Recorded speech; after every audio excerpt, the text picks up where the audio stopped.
Hello friends, welcome to the channel learn with प्रीति।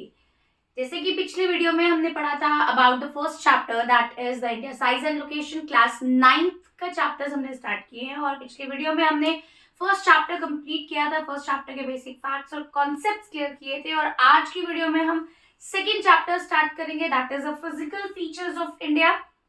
हम इस पे पढ़ेंगे सबसे पहले कि हिमालयास का क्या फॉर्मेशन है, नॉर्दर्न प्लेन्स क्या है, आइलैंड्स क्या है, डेजर्ट क्या है, कोस्टल एरिया क्या है। Then I will tell you the introduction of this chapter in this video कि एक्चुअली में आपको इस चैप्टर में पढ़ना क्या है। Then we will come to the key terms कि ऐसी कुछ टर्म्स हैं which are related to the physical features of India and what is the meaning of those term which are very very important, क्योंकि पहले की terms का होना बहुत इंपॉर्टेंट है। After that we will come to the main theory part. So let's start with the introduction. Physical features of India, जैसे आपको पता है कि we people are living on the earth, ठीक है, प्लेन एरिया पे हम रह रहे हैं.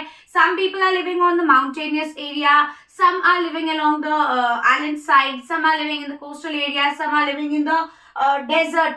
तो we have the 5 physiographic division of India. India को 5 physiographic divisions में डिवाइड किया है. First is Himalayas crown.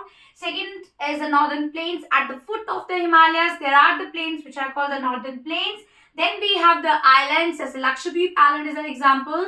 Then we have the desert area, Rajasthan, arid desert. Then we have the coastal areas. There is the Arabian Sea, there is the Kerala state. So along this peninsular part of India, we have the coastal areas. ठीक है, हम introduction में क्या पढ़ेंगे, जैसे मैं आपको बताने लगी हूँ कि हम we are living on the earth, that is the plain area. ठीक है, कुछ लोग जो है माउंटेनियस एरिया में रह रहे हैं. पॉपुलेशन जो है किस तरीके से डिस्ट्रीब्यूट हुई है, widely spread over the this mountainous area and also maximum population is living on the northern plain. अब हम पॉपुलेशन की बात करें हिमालयस और नॉर्दर्न प्लेन्स की, तो नॉर्दर्न प्लेन्स में population is very much high, densely populated है northern plains comparatively the Himalayas. Now the question is why the population is high in the northern plains and less in the Himalayas? Because of the topography of northern plains, because of the topography of the Himalayas. The topography is the most important factor for the densely populated areas. If we talk about the northern plains, तो plains की बात की है, आपको पता है वहां पे एग्रीकल्चर एक्टिविटी सबसे ज्यादा होती है और इंडिया जो है वो एक एग्रीकल्चर कंट्री है. Maximum people they are dependent on the agriculture activities. तो नॉर्दर्न प्लेन्स क्यों डेंसली पॉपुलेटेड है? Because of the agriculture activities which playing a very important role in the economic development of the country. Also it supports the secondary activities and the tertiary activities. तो हम बात, ये तो आ गया आपका एक बेसिक फैक्ट्स कि भाई नॉर्दर्न प्लेन्स क्या है, हिमालयस क्या है. तो हम प्लेन्स की जब बात करते हैं तो प्लेन्स की फॉर्मेशन पे आते हैं. हिमालयस का फॉर्मेशन कैसे हुआ, नॉर्दर्न प्लेन्स का फॉर्मेशन जो है वो कैसे हुआ. So we have some theories related to it. ठीक है, हम फॉर्मेशन की बात करते हैं.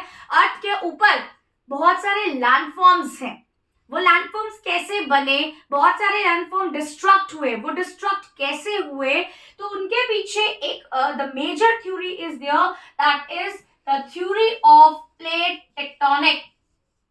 The theory of plate tectonic very very important theory.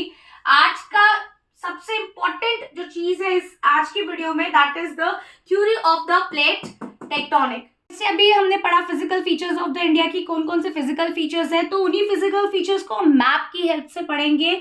This one is the Himalayan area.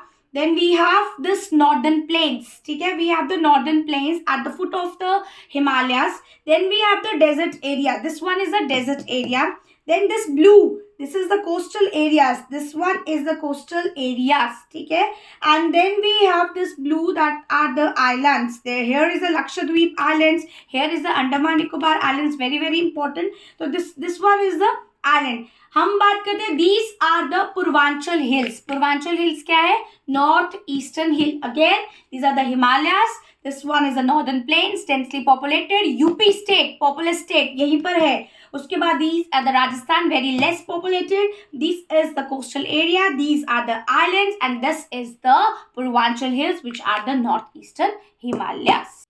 मैंने आपको बताया कि नॉर्दर्न प्लेन्स, हिमालयास, आइलैंड्स कैसे बने। तो एक हिस्ट्री अगर हम देखें तो जियोलॉजिकल फॉर्मेशंस बहुत ज़्यादा हुई हैं, जियोलॉजिकल पीरियड्स रहे हैं जिसमें बहुत सारी फॉर्मेशंस टुक प्लेस। तो सबसे पहले हम बात करते हैं, बहुत सारी इंडियन प्लेट्स की मूवमेंट हुई है। आपको पता है we have the 7 major plates and we have number of the minor plates, ठीक है। एक स्पेसिफिक नंबर माइनर प्लेट्स का नहीं है, तो वी हैव 7 मेजर प्लेट्स। अब इन प्लेट्स का क्या रोल है, कैसे मूवमेंट है, कैसे मूव किया, किस तरीके से इंडियन ऑस्ट्रेलियन प्लेट मूव किया, इंडिया कैसे एशियन कॉन्टिनेंट पे है, कैसे ड्रिफ्टिंग हुआ। So theory of the plate tectonic, ये this is one of the most important theory. इस थ्योरी के अकॉर्डिंग क्या है, according to this theory the crust of the earth, आपको पता है क्रस्ट ऑफ द अर्थ, हम बात करते हैं crust of the earth, earth की लेयर्स की बात करते हैं तो we have the crust, we have the mantle and we have the core, ठीक है। हमारे पास 3 लेयर्स हैं, outer most is the crust and this one is the mantle, जहां पे सारी एक्टिविटीज होती है। Mantle is the most important part, most important layer of the earth, and the last one we have the core. Remember this, अगर ये line आई है crust of the earth, तो crust outer part, then mental most important part where all the activities takes place, and the last one is the core.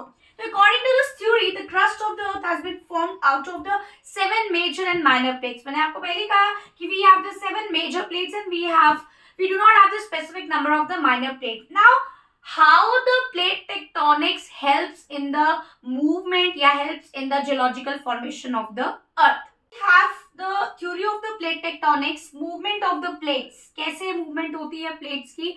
अगर movement की बात करते हैं तो कोई ना कोई फोर्स तो ऑब्वियसली इज देयर जो पुश करती है प्लेट्स को। Now we have the folding, we have the faulting and we have the volcanic activity. 3 words are very important. First one is the folding, second one is the faulting and third one is the volcanic activity. सबसे पहले हम folding की बात करेंगे, fold, ठीक है, fold and the force behind it, जो इसके पीछे force है folding में, that is compressional force. क्या होता है, when the plates come closer to each other, when the two plates come closer to each other, तो जो sediments है, जो material है, it gets compressed. It gets what? It gets compressed. It gets folded. ठीक है? When the two plates, when they come closer to each other, the sediments gets compressed. That's why here is a compressional force. ठीक है? The material gets compressed and it gets folded. और आपके mountains बनते हैं, जो Himalayas is one of the example. इसीलिए हिमालयस को young fold mountains कहते हैं, because it is form because of the compressional forces, और we can say the folding activity.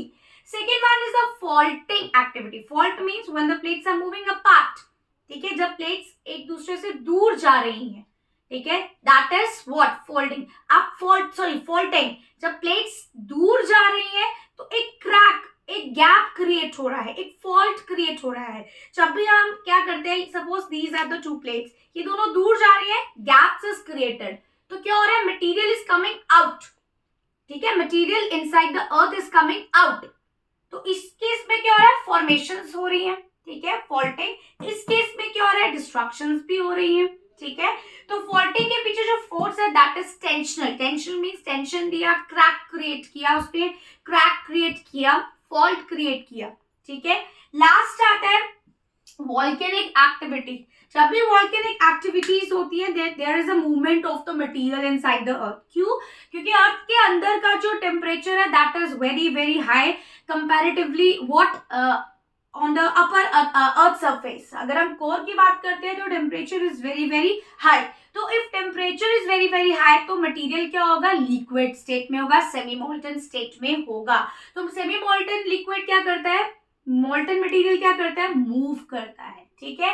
इसलिए मटेरियल क्या आएगा, मूवमेंट, कन्वेक्शन करंट्स क्रिएट होंगी, ठीक है, कन्वेक्शनल करंट्स क्रिएट होंगी. अब उन मटेरियल को ऊपर की तरफ पुश कौन कर रहा है, देयर इज द करंट. जैसे इवेपोरेशन की बात करते हैं और पानी, वाटर वेपर ऊपर की तरफ मूव करता है, पर वाटर वेपर को ऊपर की तरफ पुश कौन कर रहा है, कन्वेक्शनल करंट्स बनती हैं. वही कन्वेक्शनल करंट्स जो है अंदर बनती हैं which pushes the material upwards, और वो अर्थ पर आता है, सॉलिडिफाई होता है, ठंडा होता है एंड रॉक्स बनती हैं.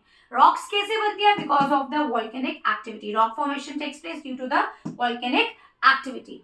सो next one is the types of the plate. अभी आपने पढ़ा मूवमेंट ऑफ प्लेट्स कैसे होती है, फोल्डिंग एक्टिविटीज का क्या रोल है, फॉल्टिंग एक्टिविटीज क्या है, देन वॉल्केनिक एक्टिविटीज का क्या, वॉल्केनिक एक्टिविटीज का क्या रोल है, वॉल्केनोज कैसे आते हैं. हमारा पेनिनसुलर पार्ट ऑफ इंडिया जो है that is form because of the volcanic eruption. हमारा जो अर्थ पे रॉक्स है, जो we have the 3 different types of rock, that was formed also because of the volcanic eruption. अब हमारा नेक्स्ट है टाइप्स ऑफ प्लेट. हमने पहले ही अभी पढ़ा कि कैसे प्लेट्स मूव करती हैं, कैसे पास आती हैं. तो types of the plates, we have the 3 major types of the plates. The first one is a convergent, second one is a divergent, and the last one is a transform.